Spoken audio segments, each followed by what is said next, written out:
सरकार जबरदखल उच्छेद निष्पत्ति विरोध में विद्रोह आरंभ।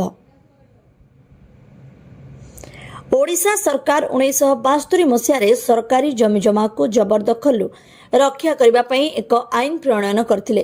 तेबे जनसंख्या हिसाब से 1972 मसीहा एवं वर्तमान ओडिशार जनसंख्यार आकाश पाताल फरक रही।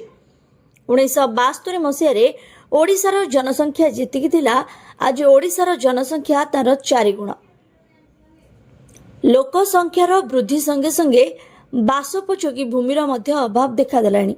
विशेषकर दरिद्र श्रेणीर लोक माने बासोपयोगी भूमि क्रय कर गृह निर्माण करने को असमर्थ होबारु धीरे धीरे सरकारी जमी को जबरदखल कर गृह निर्माण करने को लगिले।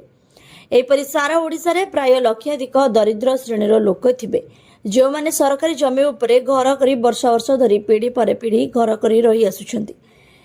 एणु शह शह गरीब लोक सरकारक आवास योजना रे मध्य सहायता पाइबारु वंचित होउछंती। कोनोसी सरकार सेमानक उपयुक्त घर ढिह जोगाई देबार एपर्यंत सफल होई पारि नांती, जहा फल साधारण गरीब लोक माने पाठ पढ़ारे व्याघात होगा सहित बहु समस्यार सम्मुखीन होउछंती।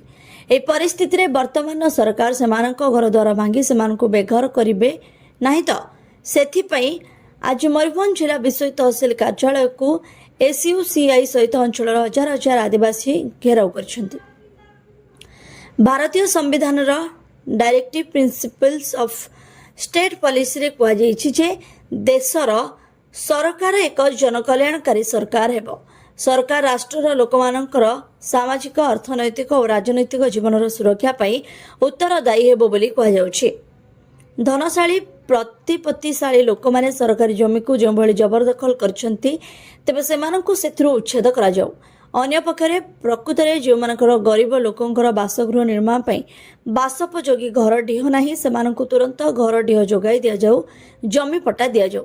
एहा नकरी जदि सरकार गरीब लोक मानकु घर भांगी सेमानंकु बेघर करे तेबे सरकारंको घोषित गरीब कल्याण योजना गरीब मारण योजना रे परिणत हेबो।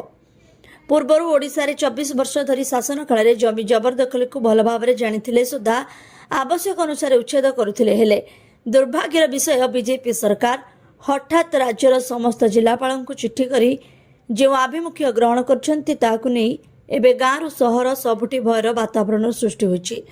जदि सरकार उक्त जबरदखल कार्य को सठिक संचालन न करती ताहले भविष्य में आ ओडिशा रे बीजेपी सरकार देखा मिलिब नाही बोली चर्चा होथिबा सहित बीजेपी को भोट दे लोके बहुत बड़ भूल करछंती बोली आलोचना एबे सबुठी देखा मिलुछि। विषयरु बीसी सरदारଙ୍କ रिपोर्ट ASPN न्यूज।